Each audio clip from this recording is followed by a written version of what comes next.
Nagaan Waaqayyoo hunduma keessaniif haa baay'atu. Hordoftoota Obsee YouTube akkam jirtu nagaa keessanii?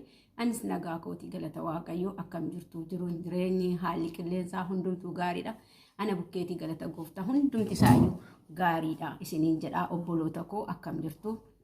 Warri hordoftoota koo taatanii, warri maatii koo taatanii, warri na jajjabeessaa jirtanii guddaa galanni keessan bilisummaa haa ta'u. Bilisummaa malee waan hin jedhu hin qabu jechuudha. Bilisummaa isiniif haa ta'u.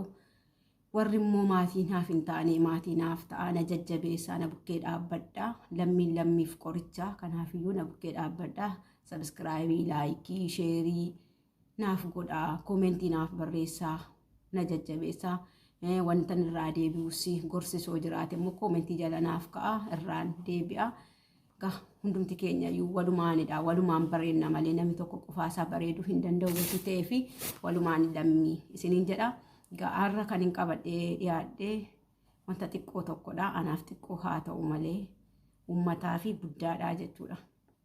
Akkuma beekamaa jiru torban kana keessa miidiyaa irrattis iddoo hundaa irrattu kan wanni jechaa jiru waa'ee uummata Wallaggaadha jechuudha. Waa'ee uummata Wallaggaa walitti buusiinis sassaabamaa jira. Karaa tiiktokiidhaanis gareen uumamee garee hundumaatiin iyyuu ijoolleen Oromoo walitti sassaabaa jiru. Guddaa haa galatoomanii warri lammii isaaniif birmate Waaqayyo isaaniif haa birmatu isaaniif isin jedha. Akkuma beekamu uummati keenya eessa akka jiru namni baay'een keessan ilaalaa jirtus. Miidiyaa warri hordoftanii jechuudha. Namni baay'ee ilaalaa jirtu. Eessa akka jiran uummati Wallaggaa. Uummati Wallaggaa kanadha jedhames kan dubbatamu hin jiru. Waggaadhaan jeeji'anii amma waggaa afuraffaa isaaniidha.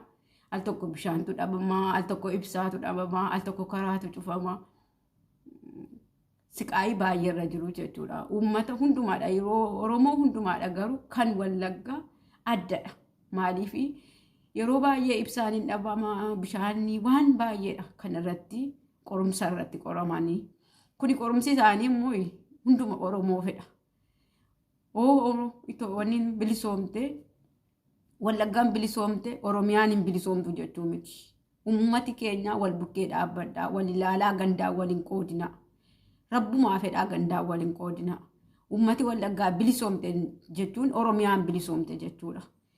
Kan Wallaggaa immoo akkasitti xamadamtee akkasitti dararriin irratti baay'atu waan waboon jirtuufidha. Waboon gatii jirtuufidha. Waboodha kan uummata keenya wanni jechaa jiru. Waboon immoo bukkee dhaabbachuu qabna. Waboon qofaa ishee mo'achuu bilisummaa fiduuf hin dandeessu jechuudha. Yoo nuyi bukkee dhaabbanne waa'ee waraansa kan waraansaaf gargaaru meeshaa waraanaa gargaarreedha kan waboon nu bilisoomsuu dandeessu. Uummati keenya iyyuu dhumaa jira. Kanaaf immoo uummata keenya bukkees dhaabbadha. Uummati Wallaggaa jechuun ani beeku baay'eedha. Dararri isaaniitti baay'ate. Kanadha jedhamee kan dubbatamu hin jiru jechuudha. Waggaadhaan jeeji'aan guyyaadhaan uummati keenya daa'imman dhumaa jiru. Amma immoo manni gubatee namni baay'een ilaalaa jirtu miidiyaa irratti iddoo isaan jiran iddoo boqonnaa dhabanii. Mana isaanii keessaa bahanii karaa irratti akkas yeroo wanni jedhanii dararamanii ani hin beeku waan hin jedhus jechuudha. Baay'ee dararamaa jiru. Iddoo bulmaataa dhabanii kaambii tokkotti sassaabamanii uummati keenya jiru. Mana isaaniitii bahanii ijoolleen isaanii kanadha jedhee waan hin dubbadhu hin qabu. Hundumtuu miidiyaa hordofaa jirtu gatii ta'eef jechuudha. Miidiyaa irratti akkamtu deemsifamaa jira akka ta'e ilaalaa jirtu.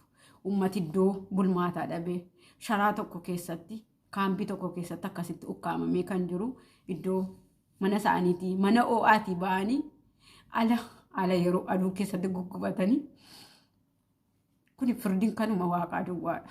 Kan namni dadhabeera. Namni dadhabeera gatii ta'eef Waaqayyo duwwaa firdii isaa haa laatuuf. Yoomuma akka Oromoo bilisoomnu yoomuma akka ofii keenyaaf manuma qabanii citaas haa ta'u maalis haa ta'u mana isaanii keessa bishaan isaa dhuganii midhaan isaa nyaatanii mana isaanii keessa kan taa'anii yoom akka ta'e abjuuma naaf jechuudha. Hunduma Oromoof immoo abjuudha. Maaliif baay'ee ulfaataadha jechuudhaan dararri deemsifamaa jiru daa'imman irratti, haadholii irratti, abboolii irratti dararri deemsifamaa jiru ammana kan hin jedhamnedha. yeroo keessa galee ilaalu baay'ee ulfaataadha. Yeroo garuu akkasumatti odeeffamu salphaadha nuuf jechuudha. Maayin akkas salphaatti ilaala. Garuu salphaa miti baay'ee ulfaataadha. Namni achi maatii isaa gaafachuu darbuu hin danda'u. Maaliif kun? Dararree amma naga'u maaliifidha? Uummata Wallaggaa irratti maal balleessan? Maalidha? Mootummaan isoo ta'e maalidha? Warri miidiyaa gurguddaa qabdan rabbii fedhaati. Rabbi sin uumee fedhaati. Uummata Wallaggaaf sagalee ta'a. Uummata Wallaggaaf sagalee ta'a. Lammiin fedha. Uummata Wallaggaaf sagalee ta'a. Uummati keenya dhumeera. Beelaan dhumeera. Waraansaan dhumeera. Rabbii fedhaati. Rabbi sin uumee fedhaati. Warri miidiyaa gurguddaa qabdan sagalee nuuf ta'a. Sagalee uummataaf ta'a. Sagalee uummataaf ta'a. Miidiyaan keessan bu'aa maalii nu buusaree? Miidiyaan bu'aa hin buusu taanaan, uummataaf sagalee hin ta'u taanaan, uummata bukkee hin dhaabbattan taanaan bu'aa maalii qabdu? Maalummaa keessanidha Oromummaan. Maalummaa keessanidha dhiigummaan. Dhiigi jechuun namni tuqqubi kun yoo kam keessaa barbaaddu otoo jedhame hunduma isaanan barbaadan quba kana jechuudha. Oromoon immoo 11 tokkodha, dhiiga tokkodha, lammii tokkodha. Nu yoo walii boonye malee, yoo nu walii gaddine malee, eenyudha kan dhufee nuuf gaddu? Alagaatu dhufee nuuf gadda, nutti kolfu malee nuuf hin gaddaniin.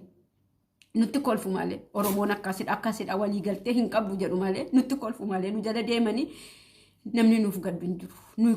Nuyi Oromoon tokko taanee biyya keenyaaf haa dhaabbannu, lammii keenyaaf haa dhaabbannu.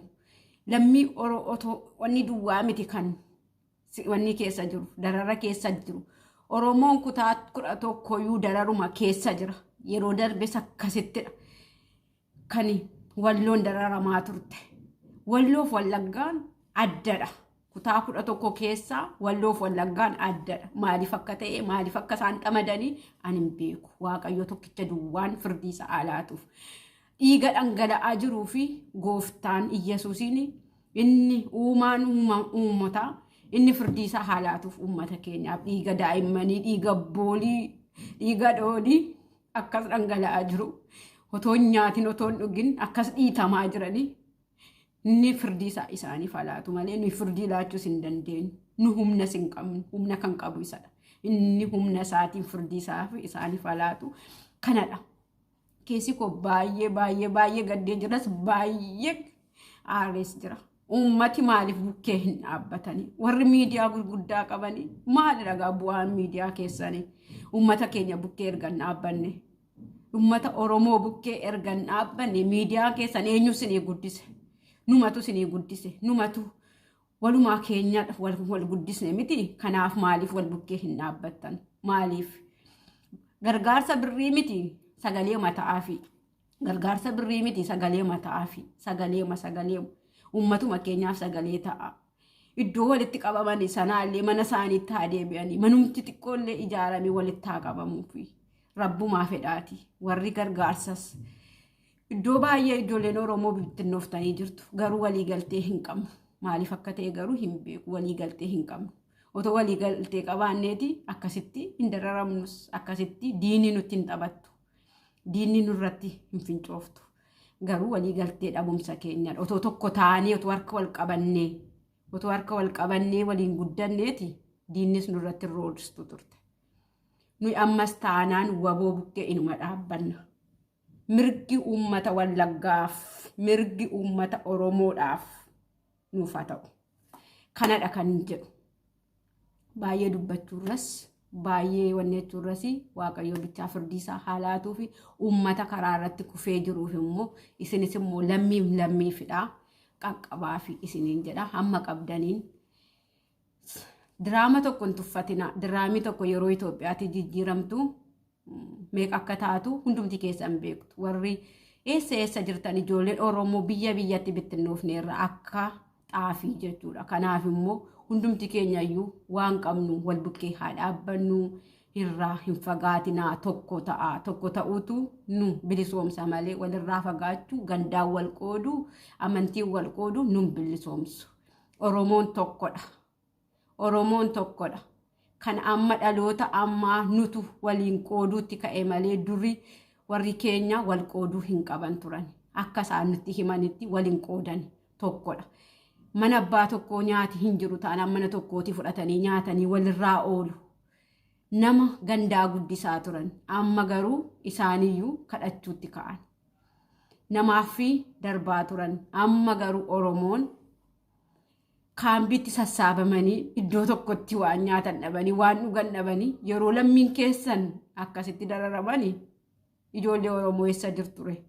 Eessa jirtu? Eessa jirtu sin? Ijoolleen Oromoo kumaatamadha. Eessa jirtu? Kumaatama miti ammoo tokkoyyuu arguu dadhabneerra. Kumaatama miti kan odeeffamu kumaatama jedhu ijoolleen Oromoo ammoo tokkoyyuu arguu dadhabne nutti ulfaate tokko arguun iyyuu lammii koof jedhee kan dhaabbatu dhabne. Maaloo lammii dhaabbadhaa fi lammiidhaaf qoricha. Maaloo wal bukkee dhaabbadhaa. Isiniin jedhaa yoon dogongoreerra ta'e immoo haariidhaanis waan baay'ee waliin jedheera waan ta'eef dhiifama naaf godha. Waaqayyo hunduma keenyaaf biyya keenya nuuf haa bilisoomsu kan jedhu tokkoyyuu hin qabnu. Waaqayyo biyya keenyaaf nagaa nuunis biyya qabna jennee biyya ormaatii hojjennee kan gallu yoo biyyi keenya nagaa ta'e qofaadha. Yoo biyyi keenya nagaa miti ta'e eessatti galla? Warri keenya yoo hin jiran ta'e eessatti galla? Lammiin keenya yoo dhuman eessatti galla? Kanaafiyyuu tokko haa taanu. Lammii keenyaaf tokko haa taanu. Biyya qabna jenne biyya keenya akka himanne biyya keenyatti gallu tokko haa taanu. Hundumti keessaniyyuu tokko haa taanu. Yoo tokko taanedha. Oromiyaan kan bilisoomuu dandeessu. Gandaan waliin qoodinaa, amantiin waliin qoodinaa, rabbumaa fedhaati amantiin waliin qoodinaa, gandaan waliin qoodinaa. Kuni Arsiidha, kuni Baaleedha, kun Booranaa, kun Wallaggaadha, kun Kamiseedha hin jedhina. Oromoon tokko, kutaan 11 tokko. Gandaan waliin qoodinaa, amantiin waliin qoodinaa, rabbumaa fedhaati ijoollee. Rabbumaa fedhaati. Kanadha kan diinni nutti taphachaa jiru. Isaan waliigaltee hin qaban jedhani. Waliigaltee haa qabaannu, harka wal qabannee haa guddannu. Lammii keenya bukkee haa dhaabbannu, rabbumaa fedhaati. Rabbumaan sin qabeera amantiin waliin qoodinaa, musliimaa, kiristaanaa, waaqeffadhaadha hin jedhina. Oromoon tokko. Amantiin waliin qoodinaa, gandaan waliin qoodinaa. Oromoon tokko. Tokko jedhaa qabadhaa Oromoon. Oromoon tokko jedhaa. Nagaan naaf oola. Turtii gaarii isiniif haa ta'u. Kanan dubbadhe keessatti immoo kanan natti muufattanii yookiin natti aartanii hundumti keessan ijoollee Oromoo ani isinin jaalladha. Aariidha kan akkasuma dubbisa. Lammii koo dhumaa jira. Lammii keenyadha kan dhumaa jiru. Kanaafidha kan inni akkas aaree dubbadhe. Keessi keenya gubataadha. Wayyaan kun keessi isaa gurraacha miti. Keessi keenya akka kanaa gurraacha otoo banamee ilaalamee jechuudha. Kanaaf immoo lammii keenya dhumaa jira. Haadhotii keenya dhumaa jira, abbootii keenya dhumaa jira, obboleeyya keenyatu dhumaa jira. Kanaaf lammiidhaaf dhaabbadhaa kan jedhee kanaaf dhiifama naaf godhaa. Yoon dogoggoree haasaa koo keessatti sin muufachiiseera ta'es rabbii fedhaa. Warri musliimaas, warri kiristaanaas, warri waaqeffataas hundumti keessanii dhiifama naaf godhaa. Yoon dogoggoreera ta'e nagaan naaf turaa. Turtii gaarii isiniif haa ta'u. Waaqayyo hunduma keenya duukaa haa ta'u. Warri biyya ormaa jirtanis Waaqayyo sin duukaa haa ta'u. Bilisummaa irratti wal haa eegnu. Lammiin keenya Oromiyaan bilisoomtee tokko taate egaa nagaan biyya keenyatti nu nagashu isiniin jedhaa. Nagaan naaf turaa. Dhiifama isiniin gaafadha hunduma keessaniin iyyuu yoon balleesseera ta'e dubbii koo keessatti yoon dogoggoreera ta'es na of galchaa isiniin jedhaa. Nagaan naaf turaa. Bye bye.